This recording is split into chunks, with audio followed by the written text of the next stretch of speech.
말씀은 요한계시록 8장 7절입니다. 요한계시록 8장 7절 우리 같이 한 목소리로 함께 읽겠습니다. 첫째 천사가 나팔을 부니 피 섞인 우박과 불이 나와서 땅에 쏟아지매 땅의 3분의 1이 타버리고 수목의 3분의 1도 타버리고 각종 푸른 풀도 타버렸더라. 아멘. 예, 이제 8장에서 이제 마지막 7째 인을 떼실 때에 하늘에 정적이 흘렀고 그때 이제 땅에서 성도들의 기도를 황금 향로 위에 가지고 오는 천사가 나타났을 때 비로소 향의 불이부터 태워지며 연기가 위로 올라갔을 때 이제 이 땅을 바로잡기 위한 하나님의 심판이 시작됩니다. 그때 첫째 천사가 나팔을 불었다라고 7절에서 얘기합니다. 사실은 지금 보면 첫째 천사로부터 이 나팔을 부는 이야기가 이렇게 쭉 나오는데 실제로 뭐 이렇게 자세한 이야기가 나와 있지 않습니다. 그런데 생각을 해보십시오. 이게 실제 상황이라고 한번 생각을 해보세요. 지금 본문은 간단하게 그냥 첫째 천사가 나팔을 불었다. 그리고 갑자기 피 섞인 우박과 불이 땅에 떨어졌다. 그리고 땅의 3분의 1이 타버렸고 수목의 3분의 1도 타버렸고 각종 풀도 다 타버렸다.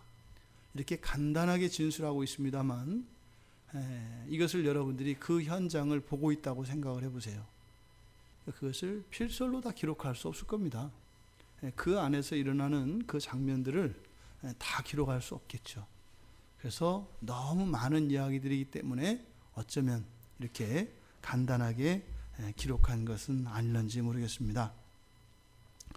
우리가 이 본문 말씀을 통해서 우리들에게 주시는 교훈은 무엇일까? 그리고 한 절에 간단하게 표현되어진 이 첫 번째 나팔이 불려졌을 때 그때의 상황을 믿음의 눈으로 바라보고 그 종말을 우리가 현재적으로 그것을 경험하며 미래적인 현재를 현재로 경험함으로써 우리들이 살아내야 할 현재의 삶 속에 바로 이 말씀으로 우리들이 바른 길로 향할 수 있도록 그런 은혜가 부어지기를 바랍니다. 여기서 나팔을 불었다 그러는데 여기서 이 나팔을 불었다라고 하는 말, 그런데 먼저 그것보다 첫째 천사가 이렇게 되어 있습니다. 그러니까 우리말 성경에는 첫째 천사가, 왜냐하면 둘째, 셋째, 넷째, 다섯째, 여섯째 그 나팔 불 때마다 거기에다 천사가 기록되어 있습니다. 첫 번째 천사, 두 번째 천사, 세 번째 천사. 그런데 이 첫 번째만 천사를 쓰지 않고 생략하고 있습니다. 그래서 첫 번째, 그 첫 번째가 나팔을 부니 이렇게 되어 있습니다. 그래서 7 나팔이 이렇게 부러지는데 7 나팔이 각각 첫 번째, 두 번째, 세 번째, 7번째 이렇게 순차적으로 부러집니다만 이 첫 번째 나팔을 부는 그 천사에게서 천사를 생략하고 그냥 첫째라고 했을 때 7 나팔의 각각의 그런 재앙들, 그런 심판의 일들을 개별화하면서 또 그 전체를 하나로 묶는 그런 효과를 나타내고 있습니다. 그러니까요, 7개의 나팔이 불 때마다 따로따로 다른 현상들, 그 현상들이 기록되겠지만 사실은 그것은 무엇이라는 거예요? 동시에 모든 일이 함께 일어나는 일이라는 겁니다. 첫 번째 나팔이 부러졌는데 이때 나팔을 분다. 이 나팔을 분다라고 하는 이 말이 신약과 구약에서 사용되어지는데요. 그렇게 많이 사용되어지는 단어가 아닙니다. 먼저 이 나팔을 분다라고 하는 이 단어가 사용된 것이 마태복음 6장 2절 말씀입니다. 마태복음 6장 2절은 마태복음 6장이니까 기도에 관한 부분이에요. 그러니까 외식하는 자들의 기도. 그래서 이게 사람들 앞에서 소리내어서 기도하는 것, 그것을 나팔을 분다 이렇게 얘기해요. 그러니까 나팔을 분다라고 하는 이 단어가 가지고 있는 의미는 무엇이에요? 다른 사람에게 나타내는 것, 내보이는 것, 이런 의미가 있습니다. 두 번째로는 고린도전서 15장의 그 부활장으로 읽혀지는 고린도전서 15장 51절과 52절에 그 나팔을 부는 이야기가, 나팔을 분다라고 하는 이 단어가 사용되는데, 그것은 51절 2절을 제가 읽어드리겠습니다. 보라, 내가 너희에게 비밀을 말하노니 우리가 다 잠잘 것이 아니요 마지막 나팔에, 마지막 나팔에, 이것은 뭐냐면 마지막 나팔이 울릴 때, 이런 뜻입니다. 마지막 나팔에 순식간에 홀연히 다 변화되리니 나팔 소리가 나매 죽은 자들이 썩지 아니할 것으로 다시 살아나고 우리도 변화되리라. 그러니까 여기서 이 나팔 소리는 어떤 의미예요?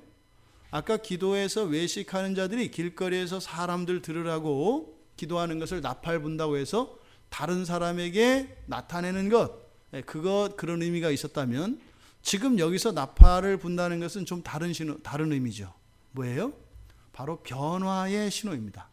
그 변화되는 그 직전, 그 순간을 나타내는 신호의 나팔 소리다, 이 말입니다. 또 구약에서는, 구약 성경에도 이 단어가 히브리어로 같은 단어가 있는데, 구약에서는 공교롭게 이 단어는 역대하에서만 사용됩니다. 역대하에서 사용되어지는데, 역대하에서 사용되어지는 이 용례들을 보면 그 대표적인 것이 5장 12절에서 13절, 그리고 7장 6절, 13장 14절, 29장 28절, 여기가 이 단어가 사용된 곳인데, 이 본문은 어떤 본문인가 하면은 하나님께 봉헌하는 동시에 또 만물을 향해서 여호와의 영광을 경배하도록 알리는 소리입니다. 제사장들이 언약궤를 옮길 때 이 제사장들이 나팔을 붑니다. 그리고 성전에서 이런 제물들을 봉헌할 때 나팔을 붑니다. 바로 이때 사용되어지는 단어가 바로 이 단어들입니다. 그래서 이 나팔을 분다라고 하는 이 단어가 가지고 있는 구약과 신약적인 의미를 살펴보면 이렇게 세 가지로 정리할 수 있는 것 같습니다. 그러니까 첫째로는 의사 표현 수단으로서 무엇인가를 자기 자신을 나타내고자 하는 그런 의미가 있고, 두 번째로는 새로운 변화, 완전히 새로운 변화를 알리는 신호 역할을 하고, 또 하나는 하나님께 봉헌하는 것을 의미하고, 또 그것을 만인들로 하여금 알려서 여호와의 영광을 경배하도록 하는 그 역할을 하는 것이 이 나팔을 분다라는 뜻이다, 이 말입니다. 그러니까 지금 앞으로 계속 첫째, 둘째, 셋째, 넷째에서 일곱째 천사들이 나팔을 불 것인데, 바로 이때 나팔을 분다라고 하는 이 말에는 이 세 가지 의미가 다 들어가 있다라는 겁니다. 그러니까 하늘로부터 땅에 있는 모든 피조물들에게 무엇인가를 나타내는 것인데, 그 나타내는 것이 뭐다? 완전히 새로운 변화를 나타내는 것이다. 또한 동시에 그것을 통하여 하나님께 영광을 올려드리도록, 그리고 하나님 앞에 경배를 드리도록, 그리고 일어나는 이 모든 일들이 하나님께 봉헌되는 것이라고 하는 의미를 가지고 있다, 이 말입니다. 그러니까 단지 이 천사의 나팔 소리와 함께 일어나는 재앙이라고 하는 것은 단순한 심판의 의미만 있는 것은 아니다, 이 말입니다. 그래서 보통 여기서 일어나는 이 일들은 분명히 우리의 입장에서는 재앙입니다만, 그 의미를, 영적인 의미를 우리가 바로 분별할 수 있어야 되겠다. 이것을 나팔을 분다라고 하는 단어를 통해서 먼저 사도 요한은 우리들에게 교훈을 하고 있습니다. 나팔을 불었습니다. 그랬더니 갑자기 어떤 현상이 일어났어요. 나팔 소리와 함께 갑자기 일어난 현상. 이제 그 되다라고 하는 단어는 없던 것이 생겨난 거라고 했지 않습니까? 그래서 여기에 쓰인 것은 이제 두 번의 되다가 이렇게 사용됩니다. 첫 번째로는 피 섞인 우박과 불이 나왔다라는 겁니다. 피 섞인 우박과 불이 나왔다. 그러니까 이게 어디서 나왔는지를 모릅니다. 그러니까 뭐예요? 갑자기 쏟아져 내리는 겁니다. 마른 하늘에 그냥 날벼락 때리는 것과 같이 그냥 갑자기 원인도 없이 시작도 없이 갑자기 이런 일이 일어났다는 겁니다. 피 섞인 우박과 불이 나왔다. 근데 여기 보면은 피 섞인 우박이 있고 불이 있어요. 그러니까 따로따로 같지 않습니까? 그렇죠? 피 섞인 우박과 불. 근데 이것이 두 가지가 아니라 이게 하나입니다. 왜 하나냐면 그 바로 뒤에 나와서라고 우리말에는 이제 같이 번역이 되어 있는데 피 섞인 우박과 불이 나왔다. 그리고 그것이 땅에 쏟아졌다. 이렇게 되어 있어요. 그러니까 땅에 쏟아진 것을 그것들이라고 하지 않고 원문에서는 뭐라고 한다? 그것이라고 해요. 그것. 그러니까 우박과 피 섞인 우박과 불이 뭐예요? 따로따로가 아니라 하나다 이 말입니다. 하나. 그러니까 우리가 생각할 수 있는 것은 뭐겠어요? 우박은 우박인데 이 우박이 뭐로 만들어진 우박이에요? 피로 만들어진 우박인 거예요. 피로 만들어진 이 우박이 땅에 떨어집니다. 그런데 우박만 떨어지는 것이 아니라 우박에 어떻게 됐어요? 불이 붙어 있다고요. 우박에, 그러니까 피로 만들어진 우박에 불이 붙어 있는, 마치 모세가 여호와 하나님을 만났을 때 꺼지지 않는 불을 보았습니다. 지금 얼음과 불은 서로 상극이어서 불이 있으면 얼음을 녹이든지 얼음이 있으면 불을 끕니다. 근데 지금 여기 있는 것은요, 서로 끄거나 사르지 않고 그대로 그것이 하나의 일체를 이루고 있다고 얘기를 하는 겁니다. 그러니까 왜 여기서 그렇다면 이렇게 피로 만들어진 우박과 이렇게 불로 감싸여 있는, 그러니까 불로 감싸여 있는 피로 만든 우박, 이것이 의미하는 게 뭘까? 이거는 실제로 출애굽기에서 이스라엘 백성들이 애굽에서 출애굽을 당시에 하나님께서 내렸던 10가지의 그 재앙과 관계되어 있습니다. 그런데 그때 출애굽 당시에서 떨어졌던 그 우박과 이 피의 사건은 우리가 정확하게 해석하기가 어려운데 지금 이 요한계시록에 와서는 어렴풋하게나마 우리가 그 의미를 알 수 있을 것 같아요. 밑에서 지난주 우리가 살펴보았던 것처럼 하늘에 정적이 흐르던 것은 뭐라고 그랬어요? 기다렸다고 했습니다. 뭘 기다렸어요? 성도들의 기도가 도착되기를 기다렸어요. 근데 그 성도들의 기도가 마치 하늘에서의 그 향을 사르는 불과 같은 역할을 했어요. 그래서 성도의 기도와 받은 많은 향이 만나니까 타서 연기가 돼서 올라갔다 이 말입니다. 그러니까 성도들의 기도가 올라갔고 그것이 태워졌을 때 하나님께서 심판을 시작했거든요. 그러니까 지금 여기서 이 피가 상징하는 것은 예수 그리스도의 보혈, 우리가 피하면 벌써 떠오르는 게 예수 그리스도의 보혈이 먼저 떠오르지요. 또 그것과 함께 성도들이 이 땅에서 흘렸던 순교의 피 또한 생각이 납니다. 그것이 한 방울도 헛되이 버려지거나 잊혀지지 않고 있었다는 거죠. 그것이 지금은 어떻게 해요? 얼음이 돼서 땅을 향해 내리고 있습니다. 그런데 거기에요, 불이 붙어 있어요. 성경에서 보통 이 불은 성령을 상징합니다. 성령을 상징합니다. 그래서 이 성령의 불로 태우시는 이것은 하나님의 진노를 나타내기도 합니다만 그 진노의 효과로 결과되어지는 것은 정결입니다. 단순한 심판을 의미하는 게 아니에요. 하나님이 야단친 것은 잘못한 것에 대해서 벌로서 이렇게 주시는 것이 아니라 그런 벌의 효과가 있습니다만은 보다 궁극적인 것은 그렇게 하심으로써 정화시키는 것, 이것이 궁극의 목적이다 이 말입니다.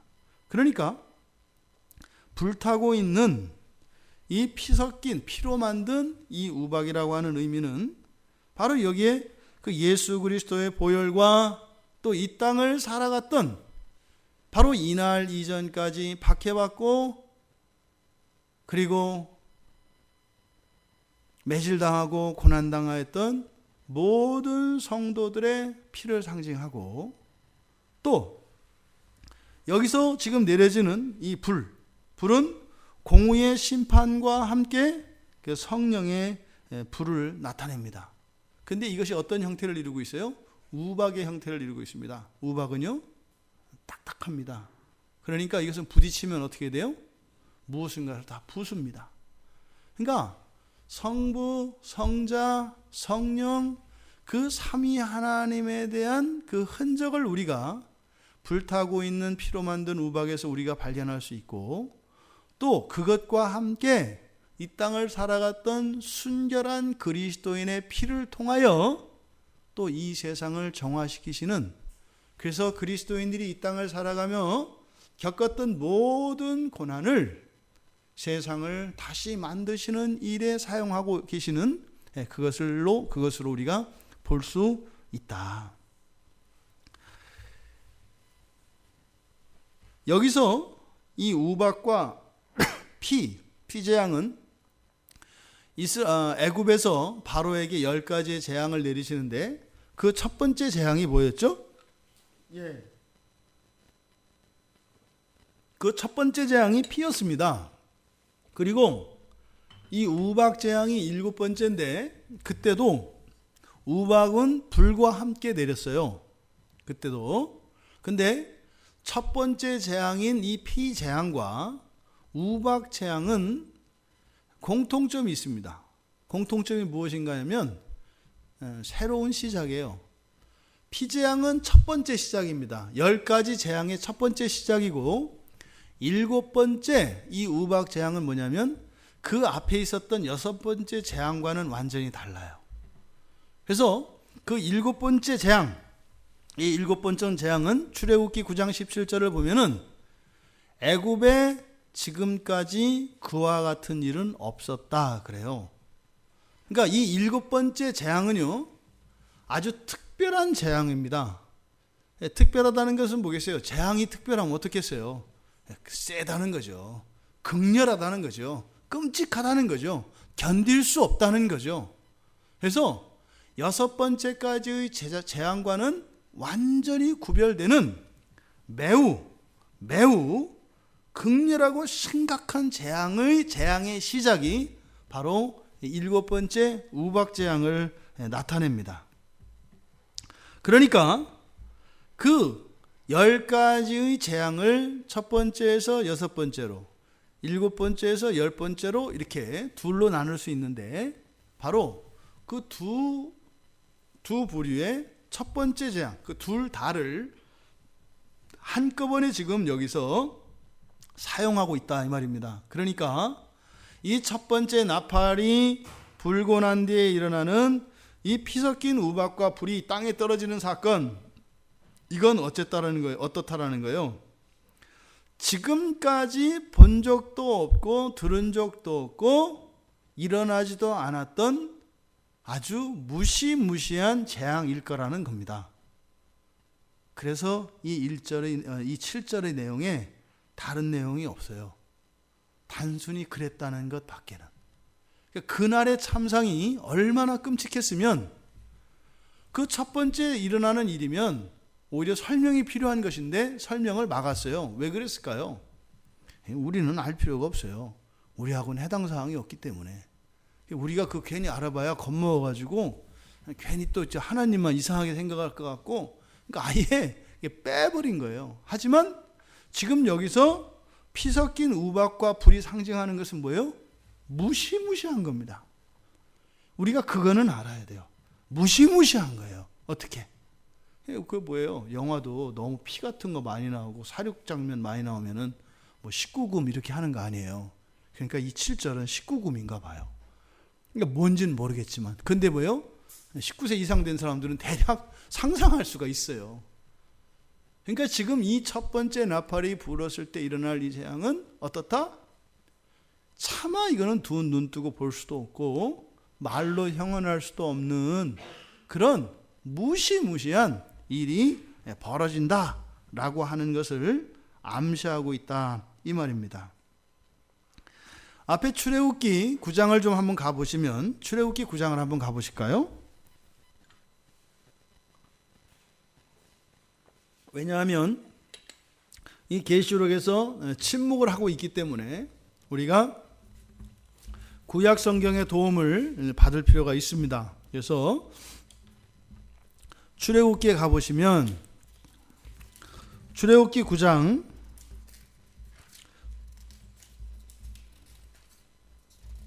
19절부터 21절까지 우리 같이 한번 읽겠습니다. 출애굽기 9장 19절부터 읽겠습니다. 이제 사람을 보내어 내 가축과 내 들에 있는 것을 다 모으라.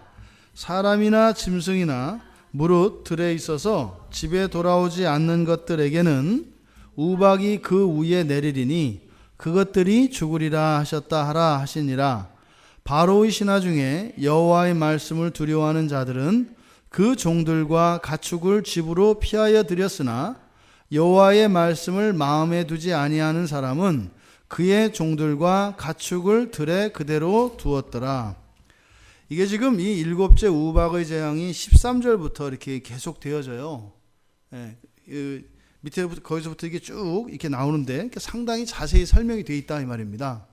그런데 여기서 침묵을 하고 있기 때문에 바로 거기로 돌아가서 과연 이 마지막 때 일어날 일들이 어떤 일이겠는가, 그리고 어떤 의미겠는가, 이것을 구약을 통해서 우리가 발견할 수 있겠다라는 겁니다. 이 우박 재앙을 통해서 주시는 이 극렬한 재앙이 있을 거라고 하는 이 메시지, 그리고 두 번째로는 하나님을 아는 자들, 그리고 하나님을 경외하고 하나님을 순종하는 자들을 모으시기 위한 재앙이었습니다. 그러니까 사람들 가운데에서 여호와를 아는 자들과 또 여호와를 몰랐다 할지라도 여호와의 그 말씀을 듣고 두려워하는 자들, 믿는 자들은 이 말씀대로 다 하게 되면 어때요? 피할 수가 있는 거다 이 말입니다. 그러니까 이 첫 번째 나팔이 불려질 때 바로 그 안에서도 다시 한번 하나님의 진노와 재앙을 피할 수 있는 기회로 주어지는 것이 바로 피 섞인 이 우박. 피 섞인 이 우박이 떨어지는 바로 이 재앙이다 이 말입니다. 이게 출애굽기 우리가 읽은 그 말씀에서도 19절에 들에 있는 것을 다 모으라, 다 모으라. 그래서 집에 있지 않은 모든 것, 그러니까 모여지지 않은 모든 것들에게는 그 재앙이 내릴 것이다. 내리면 어떻게 해요? 다 죽을 거라 그랬어요. 그리고 20절에 보니까 바로의 신하 중에서도 그 여호와의 말씀을 두려워하는 자들이 그렇게 했다 이 말이에요. 그런데 그렇게 들었는데 여호와의 말씀을 마음에 두지 아니하는 자는 그렇게 안 했다는 거예요. 그러니까 우리에게로 그대로 적용한다면 어떻게 되겠어요? 그때까지는 그리스도인이 아니에요. 예수를 믿는다고도 안 했어요. 근데 그 순간에 그 하나님의 말씀을 두려워하며 그 말씀에 순종하는 자들이 나타난다는 거예요. 그럼 그들은 어떻게 해요? 피할 수 있다 이 말입니다. 그런데 그때까지 그리스도인이라고 하던 사람들도 있었는데 그 사람들 가운데에서 어떻게 해요? 그 말씀을 마음에 두지 않는 자들 같은 경우에는 그 생축을 드리지 않고 그냥 두었다는 겁니다. 그러니까 바로 이 첫 번째 재앙이 의미하는 것이 바로 하나님을 아는 자, 하나님의 말씀을 두려워하는 자들, 그들을 이렇게 구분하는 그러한 일들이, 그러한 목적이 있다라고 하는 것을 우리가 알 수 있습니다. 그러니까 이 우박재앙이라고 하는 것은 여호와 하나님을 분명히 알게 하는 목적을 가진 재앙입니다. 똑똑히 봐라 이겁니다. 똑똑히 봐라. 내가 참으로 하나님인 것을 보여주겠다라고 하는 그런 메시지가 있는 재앙이다 이 말입니다. 그러니까 부인하고 하나님의 말씀을 경외하지 않는 자들에게 부어지는, 그러니까 외식적이고 거짓된 신앙을 가진 사람들은 피할 수가 없는 거예요. 그 사람들은 어떻게 하는 거예요? 안 믿어지는 겁니다. 하나님의 말씀이 두렵지 않게 되는 겁니다. 그런데요, 마음에 하나님이 있는 사람들은 그 말씀을 두려워하게 되어 있다 말입니다. 그러니까 분명하게 가르는, 이렇게 딱 나뉘는 그러한 재앙이 바로 우박 재앙입니다. 그것이 어떻게 됐다고요? 땅으로 쏟아졌다고 합니다. 이건 무슨 말일까요? 반드시 이 땅은 이렇게 태워지고 새롭게 될 것입니다. 이 7절에 보니까 타버린다는 이야기가 3번이나 반복돼요. 그죠? 첫째 천사가 나팔을 불었을 때 땅의 3분의 1이 타버리고, 수목의 3분의 1도 타버리고, 각종 풀도 타버렸더라. 타버렸다. 이게 지금 3번 나옵니다. 근데 그게 땅으로 떨어진 이 사건, 그러니까 어떻다? 반드시 이 땅은 태워질 거라는 겁니다.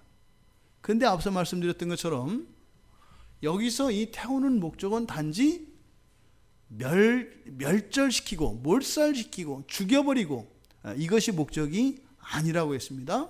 이것은 뭐예요? 새롭게 하는 것이 목적이다 말이에요. 새롭게 하는 것이. 그러니까 이 땅이 새롭게 되기 위해서는 어떻게 된다라는 거예요? 반드시 태워져야 한다는 것입니다. 우리가 예수를 믿었습니다. 그 믿음은 우리의 믿음이 아니라 하나님의 믿음이지 않습니까? 근데 하나님의 믿음이 우리에게 주어졌는데, 우리가 완전히 그렇게 새로워지기 위해서는 우리 안에서 어떻게 해요? 태워지고 다시 완전히 새롭게 되어오는 일들이 일어나야 합니다.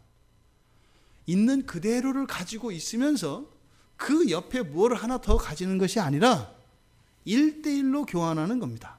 내가 가지고 있었던 이 안경집을 하나님께 드리면 그게 어떻게 되는 거예요? 안경 안 써도 되는 시력이 돌아오는 거예요. 근데 안경을 갖고 있으면서 눈이 좋아지는 일은 없어요. 왜요? 눈이 좋아지게 되면 저는 어떻게 하겠어요? 하나님한테 욕할 거 아니에요. 안경을 망가뜨려 버렸잖아요. 눈이 나쁠 때는 안경을 써가지고 잘 보는데 하나님이 그냥 눈을 고쳐주는 바람에 안경을 쓰니까 어떻게 돼요?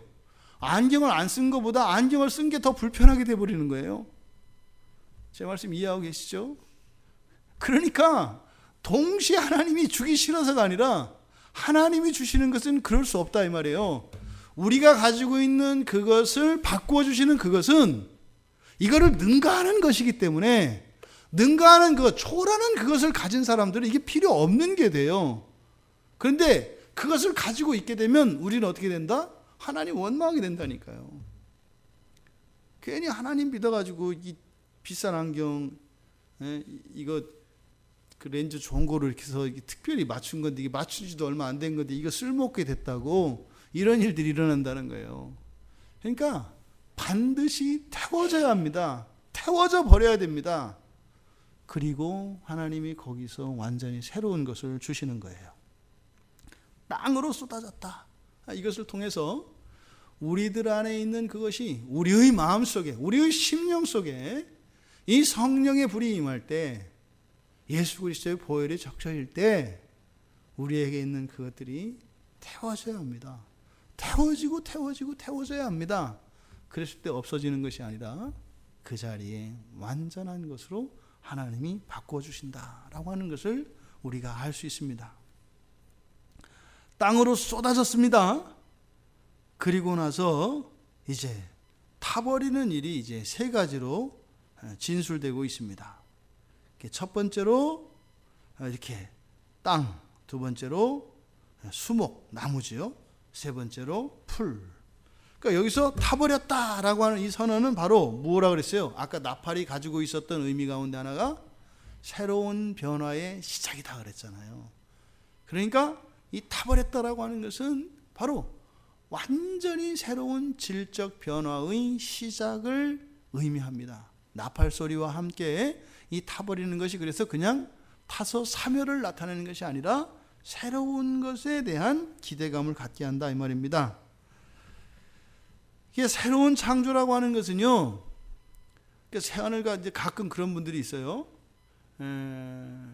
지금 우리가 살고 있는 이 세상, 우리가 보고 있는 하늘과 땅, 이거는 완전히 없던 거로 다 치워버리고 완전히 새로운 세계를 창조할 것이다. 그런 건 없는 거예요. 그러면 하나님의 무능이 드러나요. 그렇게 됐다고 하는 순간 어떻게 되는 거예요? 하나님이 실수했다는 거잖아요. 그러니까 성경을 볼 때 이 하나님 관점으로 하나님 중심으로 보지 않게 되면 조금만 생각하면 하지 않을 실수를 우리가 하나님이 아닌 인간적인 관점에서 이것을 진술하다 보면 이 모순적인 이야기들 하게 된다 이 말입니다. 그러니까 하나님이 성경에서 말하는 새하늘과 새 땅이라고 하는 것은 뭐예요? 질적으로 변화시키는 거예요. 창조는 한 번입니다. 근데 새 창조라고 하는 것은 뭐예요? 창조와 새 창조 사이에는 무엇이 있어요? 죄로 인한 타락과 오염이 있습니다. 이것을 재활용해서 첫 창조를 능가하는 무엇으로? 그래서 시간 속에서 더 발전하고 더 완전해지지 않았던 그 모든 시간들의 공백을 메꾸는 이것이 바로 새 창조의 개념이거든요. 여기서 지금 땅의 3분의 1이 타버렸다고 했는데, 그러니까 이 3분의 1이 어떻게 되는 거예요? 완전히 태워지고, 그리고 거기서 이제 새로운 변화가 일어나는 겁니다. 이때 타버렸다고 하는 이 단어, 이거는 사전적인 의미로는 그겁니다. 불로 태워서 없앤다. 이런 거예요. 불로 태워서 없앤다. 이게 저희들 같은 경우 옛날에 그 제사를 지냈으니까 제사를 다 지내고 나면 나중에 어떻게 해요? 마지막이 이제 뭐예요? 충문하고 지방 이거를 태우는 겁니다. 그래서 제사가 잘 됐는지 안 됐는지 어떻게 알아요? 이게 싹 날아가면은 제사가 잘 된 거고, 안 날아가면 어떻게 해요? 이렇게 봅니다. 그러면 이제 바람을 불면 가볍기 때문에 이렇게 이제 올라갑니다. 그래서 창호지를 태워야 되는 거거든요. 그래서 그 태워서 이렇게 없애버리잖아요. 그래가지고 원래는 그 재를 물에다가 풀어서 마셔요. 그러면 겁이 없어져요.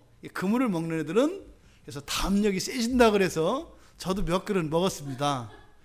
하여튼 뭐 건강상으로는 아무 하자가 없는 것 같아요. 예. 그래서 여기서 사용된 단어가 그런 거예요. 태워서 없애버린다고 하는 그런 의미입니다. 그러니까 항상 불은 왜 그 종교 가운데 그 사이비 종교 가운데 배화교라는 게 있어요. 배화교. 그러니까 불을 숭배하는 겁니다. 그러니까 불을 숭배하는 이유는 뭐예요? 전부 다 태워서 정결케 하기 때문이에요.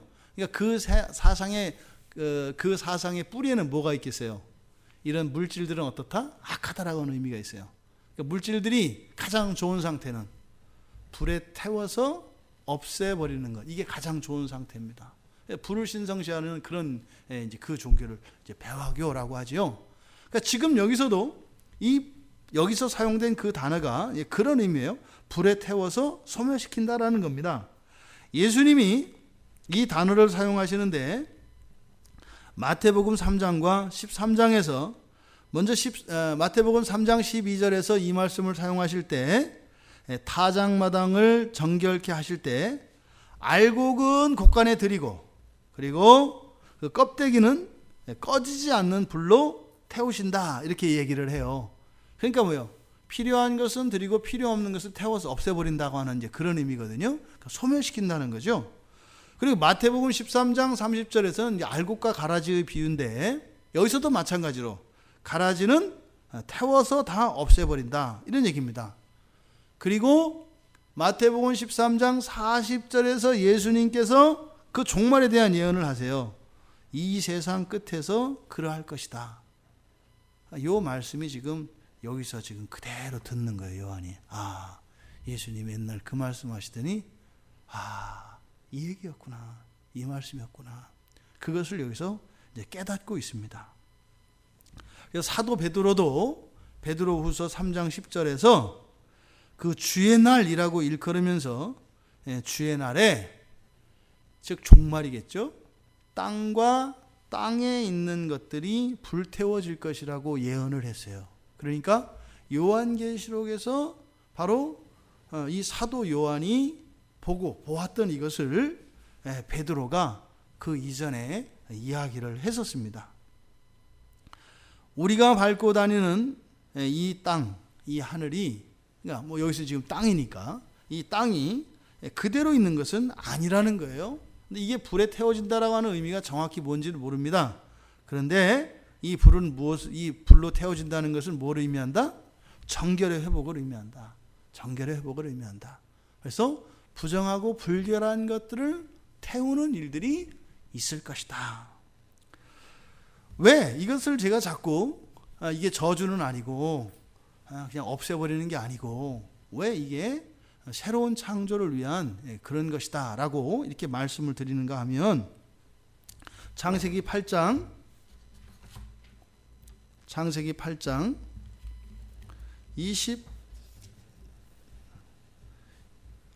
21절에 다시 한번 가보십시오. 창세기 8장 21절에 가보시면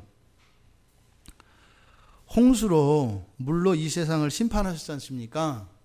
그리고 나서 이제 노아가 하나님께 제사를 드려요. 제사를 드리고 나서 하나님이 그 향기를 받으시고 말씀을 하세요. 뭐라고 그러셨어요? 내가 다시는 사람으로 말미암아 어떻게 한다고요? 땅을 저주하지 아니하리니. 그러니까 지금 땅에 떨어져서 땅을 태운다고 하는 의미가 저주나 심판 이런 의미가 아니다 이거예요. 이해되시죠? 그러니까 이것은 뭐예요? 땅을 회복시키시는 일이다 이 말입니다. 그래서 이때 땅을 태운다라고 하는 이것은 뭐 땅이 태워서 푹 꺼지게 만들어버리고 이렇게 한다는 의미가 아니라 타락하기 이전에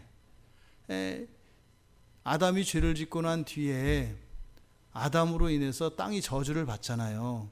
그리고 나서 또 가인이 동생 아벨을 죽여가지고 무고한 피를 또 땅에 흘리잖아요. 또 인류의 역사 속에서 끊임없이 이 땅에는 순교자들의 피가 계속 흘리잖아요. 우리 그리스도인들의 땀과 눈물이 계속 흘리잖아요. 하나님은 그거를 둘 수가 없는 거예요. 그거를 다 정화시켜야 되는 거예요. 그래서 이 3분의 1의 불을 태운다고 하는 의미는 뭐예요? 그리스도인들에게는 가슴이 시원해지는 겁니다. 모든 게 다 이해가 되는 거고요. 이때는 뭐라고 했어요? 하나님은 공의로우십니다. 하나님은 공의로우십니다. 하나님은 공정한 재판관이십니다. 이 소리가 나오는 거예요. 이 땅에 떨어진 불이 의미하는 것이 불을 태운다, 땅의 3분의 1을 태운다고 하는 것이 그런 의미다 이 말이에요. 그래서 창세기에서 하나님이 약속하신 이 말씀이 있기 때문에 이것이 막 멸하는 그런 것이 아니다라고 우리가 해석할 수 있다 이 말입니다. 지나가는 길에 여러분 땅의 3분의 1이면 어느 정도일까요? 궁금했어요. 땅의 3분의 1이면 어느 정도일까? 땅의 3분의 1. 물론 여기서 말하는 땅은 우리가 말하는 육지예요. 그렇죠? 바다 속에 있는 땅은 말고 육지를 말해요. 육지. 그러면 이 육지가 땅의 3분이면 어느 정도일까? 이게 봤더니 이제 크기로 따지면은요. 지금 이 지구상에 있는 대륙에서 여러분들 대략 아시아 대륙은 이렇게 그림이 그려지시잖아요. 웬만큼. 그렇죠? 이 아시아 대륙이 3분의 1이 조금 안 됩니다. 아시아 대륙 전체가 이 지구상에 있는 땅의 3분의 1이 조금 못 미쳐요. 그러니까 이거보다 조금 많아요. 그러니까 아마 아시아에다가 유럽 쪽으로 들어가 있는 러시아 땅, 거기를 합하면 대략 3분의 1 정도가 될 것 같아요. 그러니까 이렇게 보면은 우리 한반도가 있고 중국 붙어 있어가지고 인도로 해가지고 이렇게 우리 쫙 펼쳐져 있는데 그 저 북쪽으로 러시아가 이렇게 유럽 쪽으로 넘어가 있단 말이에요. 거기까지 이 정도 되는 그 광활한 영역이 땅의 3분의 1이더라고요. 근데 여러분, 이 세상의 땅, 이 지구상에 있는 이 육지가 이게 뭐 전체는 또 70%가 사실은 바다로 돼 있지 않습니까?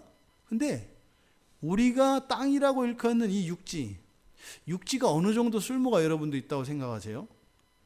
지구상에 있는 육지에 전체에 얼마 정도가 쓸모가 있을까요? 그러니까 쓸모 있다는 것은 사람이 살고 뭐 이렇게 생활할 수 있는 땅이 얼마나 될 것 같으세요? 20%. 이게 뭐 하여튼 뭐 그 언저리 되는 것 같아요. 이게 보니까 그 책을 찾아보니까요. 육지 면적의 40%가요. 뭘 것 같으세요? 예, 사막이더라고요. 사막.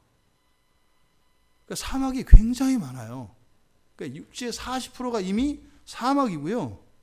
20%는 산맥입니다. 산맥. 그러니까 사람이 살 수 없어요. 산맥이 20%예요. 그러니까 산맥이 조금일 것 같은데 그렇지가 않아요. 그리고 또 10%는 북극, 남극, 또 툰드라라고 해서 습기도 없고 물도 없고 도저히 생명체가 살 수 없는 이런 땅, 척박한 땅, 이게 10%예요. 그러니까 합하니까 어떻게 돼요? 이 70%는 말이 땅이지 땅이 아니에요. 땅이나 마나한 땅이에요. 이 70%가.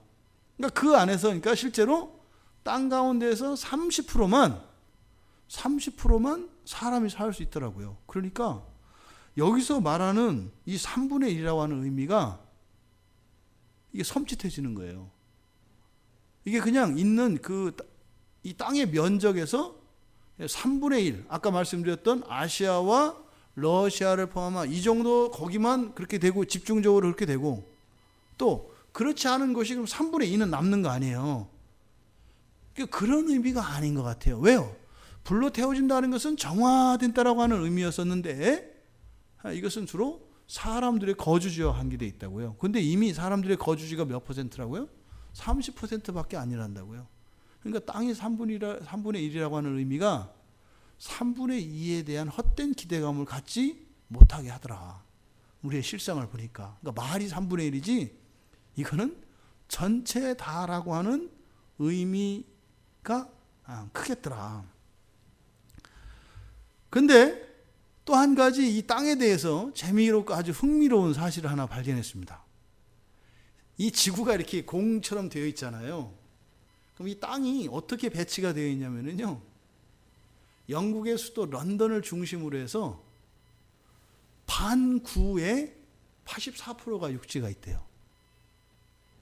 그러니까 이렇게 지구 위를 딱 돌려요. 그래서 영국을 맨 위로 올라가게 딱 이렇게 한단 말이에요. 그러면 이 절반 있잖아요. 이 절반 위에 땅에 84%가 있다고요. 그래가지고 영국 사람들이 그래서 뭐 세계의 중심이고 해가 지지 않는 나라고 이렇게 했던 게 뭐 그런 의미도 있었던가.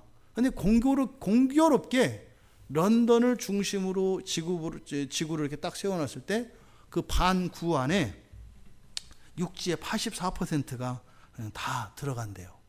뭐 이거는 지나가는 길에 이제 알려드린 것이고, 그 다음에 이제 수목의 3분의 1이 다 타버립니다. 수목의 3분의 1이. 그럼 여기서 나무, 이게 여러분들이 그냥 수목이 3분의 1이 타버린다. 그러면은 여러분 느낌이 어떠세요? 야, 불 뜨겁겠다. 뭐 이런 거 아니겠어요? 불 뜨겁겠다. 엄청 타겠네. 뭐 이제 이런 생각이, 그러니까 그렇게밖에 생각이 안 된단 말이에요. 그러니까 왜? 내 얘기가 아니니까. 실감이 안 나니까. 여러분이 만약에 지금 우리가 있는 공간에 불이 나면 사람들이 보통 왜 죽는다 그래요? 불나면 화재가 났을 때 사람들이 왜 죽는지 아세요? 예. 불이 나는 순간 산소가 다 타버려요. 그래서 그 안에는요, 산소가 없어져 버려요. 그래서 그냥 이렇게 숨 참는 거하고 달라요. 산소가 없어져 버리면은 우리가 잠깐도 버티지를 못합니다. 그냥 쓰러져 버려요. 그냥. 심지어 사람이 어느 정도냐면, 사람이 이렇게 숨을 쉴 때 한 번 이렇게 이제 숨을 내뱉고 이렇게 들이마시잖아요. 한 500ml 정도의 산소를 이렇게 들이마신대요. 이렇게 한 번 할 때마다. 고래가 바다에서 막 물을 빨아들이는 것처럼 우리도 상당히 마시는 거예요. 하루에 한 사람이 마시는 이 산소양, 그러니까 1만 킬로 정도 된대요. 1만. 사람이 한 번에 500ml 정도씩 이렇게 산소를 들이마시고 1분에 15번에서 20번 정도를 숨을 쉰대요. 그걸 해가지고 뭐 곱하기 하면 500 곱하기 뭐 15로 잡고, 곱하기 60하고 곱하기 24 하면은 뭐 계산해 보세요. 그럼 이게 나와요. 그러니까 하루에 우리가 마시는 산소량이요, 어마어마한 거예요. 진짜 이 다음에 우리가요, 이 산소를 돈 내고 사서 마셔야 되는 때가 오면은요,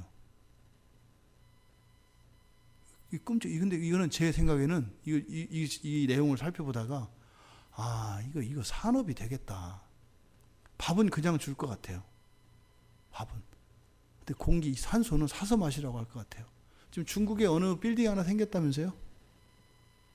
그 빌딩이 공기 정화기랍니다. 상해나 어디 뭐 이런 데 있을 것 같아요. 그래서 어마어마한 공기 청정기 빌딩. 그 빌딩 자체가 그 도시에 있는 공기를 여과하는 역할을 한대요. 그렇게 해서 산소를 공급하는 이런 일이 생겼대요. 여기서요, 나무의 3분의 1이 다 탔다고 하는 얘기는 뭐예요? 예. 숨을 못 쉬게 되는 상황이에요. 이게 단지 불에 타서 뜨겁고 이게 문제가 아니라, 이 지구상에 존재하는 이 수목의 3분의 1이 다 타서 없어졌다. 그럼 어떻게 했어요? 타면서 대기 중에 있는 산소도 다 타버릴 거 아니에요. 그냥 이 나무만 없어지는 게 아니라, 앞으로 안 생기는 게 아니라, 그걸 가지고 얼마 버티고 이런 게 아니에요. 그 순간 이 지구 안, 이 대기권 안은 어떻게 되겠어요? 거의 산소가 희박해서 무슨 에베레스트 산 꼭대기와 같은 이런 상태예요. 그러면 지금 수목의 3분의 1이 타버린 이 상태면 사람들의 활동이 어떨지 상상이 되시죠? 몸도 함부로 못 움직여요. 헉헉거리느라고. 그때는 아마 숨 쉬는 소리가 다 쌕쌕 소리를 낼 겁니다. 산소가 희박하기 때문에 산소를 받아들이려면 공기를 엄청 많이 들여 마셔야 될 거예요. 그래가지고 뭐 엄청 폐활량은 늘어나겠죠. 산소가 적으니까. 예, 그러니까 뭐 전부 다 막 그냥 이러고 사는 거예요. 이게 지금 수목의 3분의 1이 탄다는 게. 그렇겠죠. 근데 이제 그게 어디서 어떻게 탈지 모르니까. 어쨌든 근데 그 불보다, 왜냐하면 뒤에 재앙들이 아직 계속 남아있기 때문에 다 죽으면 안 돼요. 그러니까 어떻게 해요? 굉장히 고통스러운 상태인 거예요. 이게 나무가 타버린다는 게 단순히 그냥 나무가 타버리는 이게 아니에요. 근데 그 뒤에 보니까 뭐라 그래요? 풀도 타버린대요. 그러니까 나무하고 풀 이렇게 한 얘기가 바로 뭐냐면, 광합성을 하는 모든 것들을 소멸시켜요. 그러니까 이거는 공기와 관계가 돼 있어요. 산소와. 단순히 이것을 멸절시키는 이것이 아니라, 그러니까 뭐겠어요? 이 세상에 있는 땅을 정화시키고요, 이 공기도 정화시키고요, 모든 것을 다 정화시키는 거. 이래야 맞을 것 같아요. 이래야 맞을 것 같아요. 이게 그래야 진짜로 새하늘 새 땅이 새로운 땅이 되지, 이 공기 자체도 우리 몸에서 피를 다 빼버리고 다시 넣어야 되는 것처럼 이 공기도 그렇게 해야 되는 것 같아요. 그러니까 수목의 3분의 1을 태우고 모든 풀들을 다 태운다고 하는 이 의미가, 이 지구라고 하는 우리가 살고 있는 이 땅의 이 공기, 대기 자체도 바꾸시는 그런 과정이구나. 그걸 우리가 이제 알 수 있습니다. 그러니까 결국 이 불타는 이 피우박, 이 재앙은 땅을 태우고 땅의 3분의 1, 나무의 3분의 1, 풀의 모든 것을 다 태운다고 하는 이것은 결국은 뭐와 관계되어 있어요? 호흡과 관계되어 있어요. 호흡과 관계되어 있습니다. 그래서 이 세상을 정결케 하시는 그 하나님이 이 심판한 이 일을 예전에 우리가 한번 경험한 적이 있어요. 성경에서. 언제 나와요? 이렇게 세상을 싹쓸이해서 이렇게 세상을 완전히 정화시키는 일이 홍수에 노아의 홍수 때 있었잖아요. 그때 창세기 7장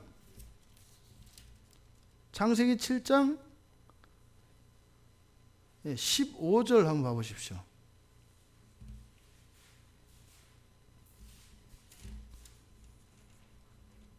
창세기 7장 15절에 보시면 뭐라고 그랬어요? 무릇 생명의 기운이 있는, 이렇게 해석을 했잖아요.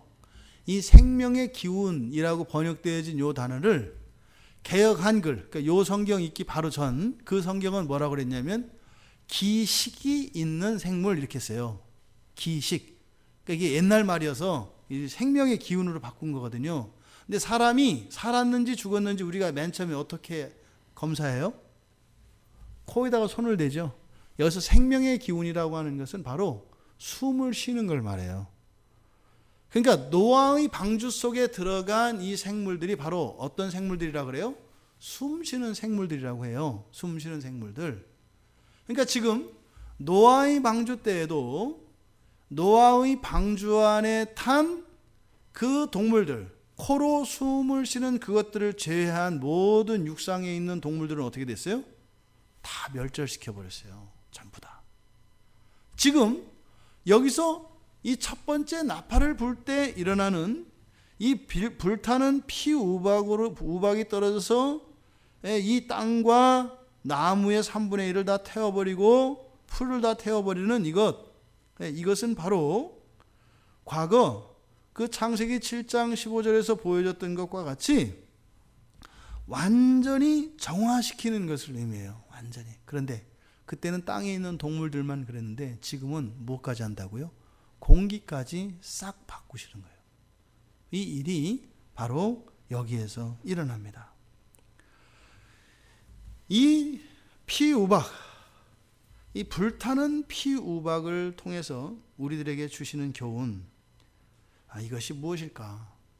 첫 번째로 우리가 얻을 수 있는 교훈은 새롭게 하실 때 그때는 반드시 타고 새로워지는 과정을 거친다는 거예요. 타고 새로워진다. 두 번째는 태워질 것들이 모두는 아니라고 하는 거예요. 3분의 1이라고 수를 제한해요. 근데 그 이유가 뭐다? 하나님의 약속 때문이다. 하나님이 모두를 그렇게 멸절시키지는 않겠다고 하셨기 때문에 3분의 1로 제한하셨다라고 하는 겁니다. 세 번째로 이 3분의 1은 어떻게 된다는 거예요? 반드시 태워진다는 겁니다. 반드시 태워진다는 겁니다. 우리는 하나님의 분명한 말씀을 기억해야 합니다. 우리가 이 반드시 태워지는 3분의 1, 거기에 들고 안 들고는 우리들의 수고와 노력과 우리들의 소원에 의해서 되는 게 아니죠. 무엇에 의해서 돼요? 오직 예수 그리스도를 바라볼 때에만, 예수 그리스도를 믿는 믿음을 가진 사람들에게만 그 3분의 1에서 제외되게 됩니다. 그것은 우리들의 공로와 아무 상관이 없습니다. 오직 우리 주 예수 그리스도의 공로로 그 불붙은 피우박, 그 불붙은 피우박에서 우리를 보호해 주시고 이 땅의 3분의 1과 나무의 3분의 1과 지상에 있는 모든 풀들을 태우는 이 강렬한 이 화염 속에서 우리들을 지켜주실 수 있는 것은 오직 예수 그리스도 한 분이시라는 거예요. 그러니까 다니엘의 세 친구들만 불 속에 들어가는 게 아니네요. 시장에 있는 모든 사람들이 그것을 방불한 그런 과정을 거치게 되네요. 그런데요, 앞서서 우리에게 약속하셨던 것처럼 해조차도 우리를 사를 수, 그을릴 수 없을 거라고 약속을 하셨죠. 그래서 바로 6번째 인과 7번째 인 떼어지기 사이에 그 하나님의 위로의 말씀과 앞으로 일어날 재앙에 대해서 신자들이 두려움을 갖지 않도록 말씀하셨다고 우리가 전에 나누었지 않습니까? 그래서 우리는 이 3분의 1이 속하지 않는 그 3분의 2, 태워지지 않아도 되는 그 3분의 2의 영역 안에 있게 되었다면 그것은 바로 임마누엘의 은혜를 덧입었기 때문이라는 것입니다. 우리와 함께 하시는 예수 그리스도, 그 그리스도가 참으로 우리의 임마누엘이 되어 주셔서 바로 우리를 지켜 주신다라고 하는 것이죠. 우리가 예수를 바로 알아야 하는 일과 바로 아는 일과 또 알고 믿는 바를 끝까지 부인하지 않을 수 있는 그 믿음을 키워나가야 하는 분명한 이유가 여기에 있는 것입니다. 왜요? 이때가 언제인지 모르기 때문입니다. 그런데 또 이러한 일이 어떤 세대에 이런 일이 일어날지를 몰라요. 우리의 세대에 이런 일이 일어날지, 아니면 우리의 아들, 딸들의 세대에게서 일어날지, 아니면 손자, 손녀들의 세대에서 일어날지 우리는 모릅니다. 그럼 보세요. 우리는 예수를 믿는 믿음을 가졌다고 칩시다. 우리는 우리 자녀들의 그 배반하지 않는 믿음에 대해서 우리가 자신할 수 있을까요? 또 우리의 자녀들이 그 자녀들의 자녀들에게 이 믿음, 이 신앙의 유산을 우리가 한 것보다 더 분명하고 확실하게 물려줄 것이라고 하는 확신을 우리가 가질 수 있을까요? 그래서 우리들이 이 종말의 일들을 생각해 보면 우리의 후손들에게 바른 신앙을 물려주는 이 일에 얼마나 힘을 쏟아야 하고 노력하며 기도해야 되는 일인지 알게 됩니다. 이제 7개의 나팔 가운데 하나의 나팔이 부러졌고 그 첫 번째 재앙이 하나님이 새롭게 하시려는 그 정결의 불로 이 땅에 임하는 것을 요한은 보았다고 합니다.